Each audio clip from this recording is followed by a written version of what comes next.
Hi, I want to get one strawberry ice cream and a shortcake, please. One moment, please. I quietly follow Rafayel, observing him from the alley while reporting back to Thomas. Don't worry, Thomas. Rafayel just seems to be out for a walk. Maybe we're overthinking it. No, it's definitely not that simple. The auction invitation he received is from the black market. It's strictly invitation only. He must be planning something and keeping it a secret from us. Some people working in the black market are art smugglers. They can even kidnap artists and force them to work for their auctions.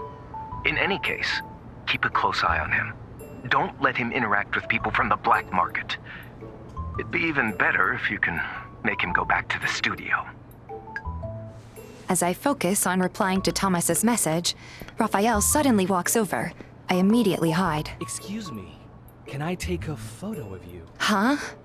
From the shadows, a young man walks over with a camera in his hand. I'm sorry. This might be a bit abrupt, but I think you look really cool. I want to take pictures of you.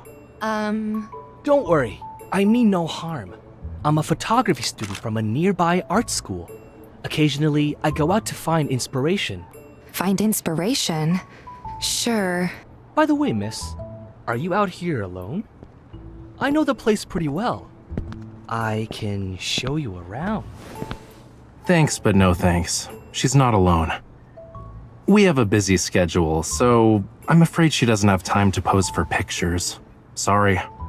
Oh, I'm sorry for disturbing you two. Rafayel puts one hand on the wall, gently grabs my chin, and turns my face to meet his gaze. Why don't you look at me instead? It's a shame. I never had pictures taken by a professional photographer before. There's nothing to be sad about. Regret adds character to your life. Why are you following me? Before you lie, don't forget how I just saved you. Repaying my kindness with trickery isn't a good idea. When did you ever save me? But Rafayel's questioning eyes overwhelm me with guilt. So I instantly betray Thomas. Thomas said you received an invitation letter from the black market and asked me to get you. I knew it. You've been following me the whole day, with an ulterior motive, yeah? Rafayel flicks me on the forehead. You're my bodyguard, but you also take orders from other people. Strictly speaking, it's not an order. I was just helping out.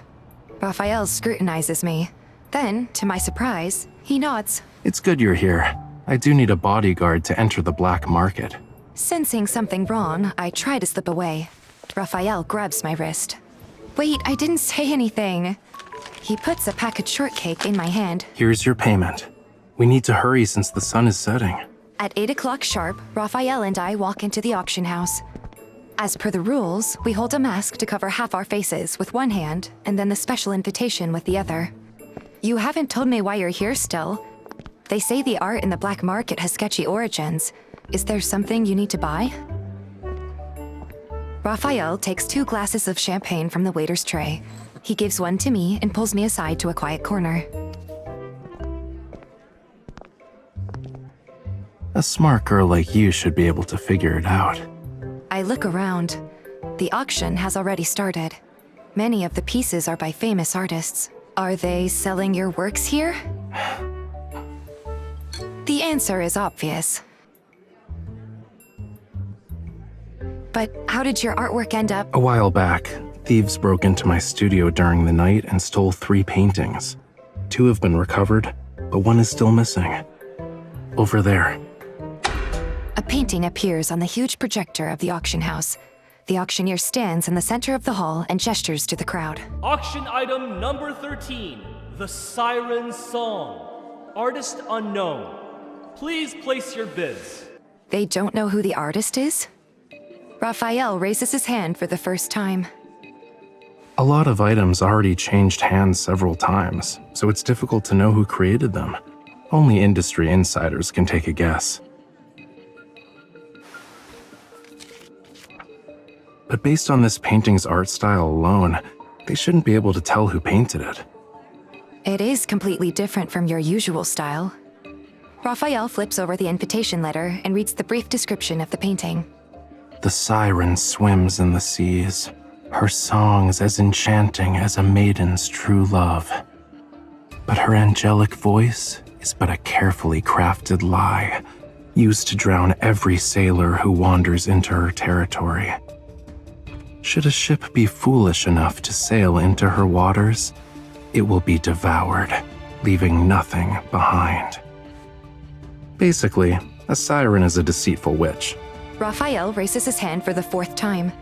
There are fewer and fewer people bidding against him.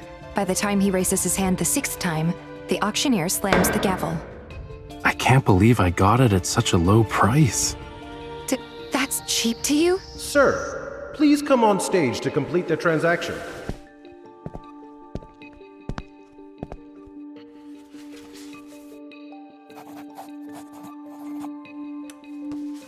Okay, bring out the painting. The Siren Song is now yours. Raphael stands before the painting and caresses the brushstrokes with his fingers. This is the first time I've seen such a mediocre siren. Her eyes are dull, lifeless. See, her pupils are clouded. The colors are all piled up. What a mess. I can't see a hint of soul in these eyes. A siren like this will probably sing out of tune, yeah? This is the first time I've seen Raphael mock his own work. Is he being serious? But this painting really doesn't show any hint of beauty. It can't even compare to what he normally paints. Only a flame under the sea. Only the flame under the sea shows that the artist put in any effort.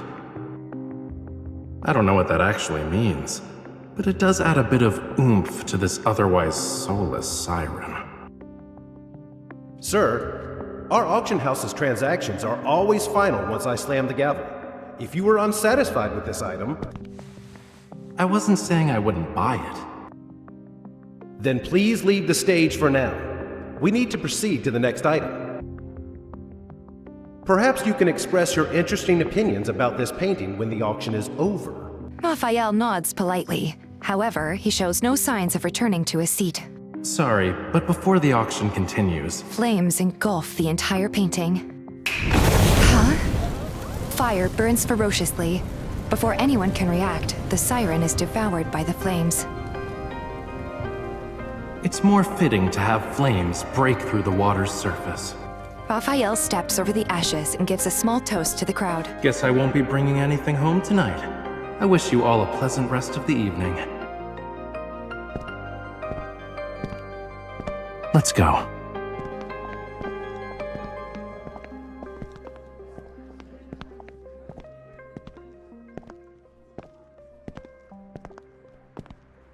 Why are you quiet? Don't you want to ask me anything? I'm thinking about the painting. You saw it. It was ugly. If anyone found out I painted it, my reputation would be ruined. Still, you didn't need to burn it on the spot. You could have at least brought it home before burning it.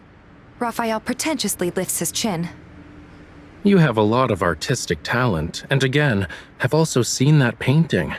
You can connect the dots. Before I can react, Raphael changes the subject. Now that we're done, let's go have some fun on this trip. What? But Thomas... Give me your phone. I'll block him for you. Early next morning, I take Raphael to a nearby gift shop to buy some souvenirs for Thomas. This color looks great. Want to try it on? This looks so cute. Are you sure we shouldn't tell him? Didn't we already agree on what to say? We ran into each other on the street, went to a few scenic spots together, ate some seafood, drank some wine, and had a wonderful evening. As for the dumb auction, it never happened. But I don't know how to lie. I can tell. Let me teach you. Raphael stops in front of a shelf and tries on a pair of sunglasses. Seemingly satisfied, he pushes them over his hair. Lying requires technique, you know. Raphael picks up another pair of sunglasses and puts them on me. When you lie, don't let the other person see your eyes. Huh? The only part of a person that can't lie is their eyes. When you don't speak with your eyes, you can make people believe whatever you say. What the... Don't believe me? It's my secret technique. You should be thankful I shared it with you. Lies can be told once the eyes are covered. I get it now. What do you get? The siren's eyes weren't lifeless. She covered her eyes to lie. She was singing. The fire at the bottom of the sea is her song, waiting for the ship to be engulfed in flames. When you burned the painting, it meant the fire had burst out of the ocean. Everyone heard her song, right? Rafayel pats my head approvingly. Not bad. Was there something else? Rafayel nonchalantly takes the sunglasses from my nose and goes to pay for them at the cashier. They steal my painting and then have the audacity to auction it. Once a law-abiding citizen like me found out, of course I reported them. They probably got busted while we were out eating and shopping last night. Their invitation letters are anonymous. Aside from my painting, nothing at that auction had anything to do with me. And even if they wanted to get revenge, they wouldn't know whom to find. I see. However, from the theme to the art style, there isn't a hint of Rafayel in that painting. I still feel there are other secrets to that painting. You're a smart cookie. Take a guess. There really are other secrets? Rafayel puts the sunglasses back on my nose. That's not important. What matters right now is that we're heading back to Lincoln City. Let's worry about the issue at hand first and practice your lying skills. Pretend I'm Thomas. What did you do last night? Last night, I went to pose for photos with a photography student. What? Are you serious? Or are you lying? Rafayel pushes down my sunglasses and stares into my eyes. I realize something. What did you realize? There's another technique to lying, and it's not to tell the other person whether you're lying or not. You better explain yourself.